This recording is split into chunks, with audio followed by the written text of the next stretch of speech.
කොහෙද යන්නේ මෝඩ හරකෙක් වගේ මම මෙතන ඕපනින් එකට යන්නේ ලස්සනට යන්නේ ඉන්නකොට පොෂ් එකට යන්නේ A few moments later. Wow, the collection is so pretty.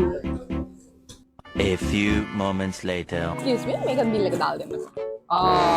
ඔයා ඉන්නේ? ඔව් මිස්. කමක් නැහැ මට මේ බිල් එක දාලා දෙන්න. හරි මිස්. වවුචර් එකක් තියෙන්නේ. මේක දාලා. මේක acceptable නෑ මිස්. ඇයි acceptable නෑ කියන්නේ? දැන් මට කිව්වනේ මෙතනට ආවිලා මම වීඩියෝ එකක් කරලා දුන්නාට පස්සේ ඒගොල්ලන් මට මේ වවුචර් එක නෑ accept මිස් ඒක accept කරන්නේ. මේක මාර වැඩක් නේ. ඔයගොල්ලන් තමයි. listen, I am an influencer. හරිද? මට followers 500ක් තියෙනවා මම 500ක්? බෑග් බිල් එකක් දානවා. හරිද?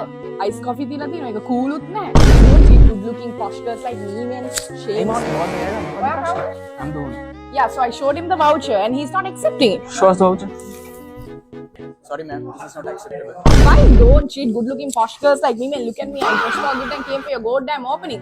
But I make කරේ ඇවිල්ලා පාරේ හැපිච්ච නිසානේ දෙන්නේ හොම්බට දනගන්න. මේ Billie Eilish from PETA මේ දිවේලියට දාලා selfie එකක් පෙන්නොත් මම කොහොමද ස්කෑන් කරන්නේ? දිවද ස්කෑන් කරන්නේ? කල මේ මොකක්ද?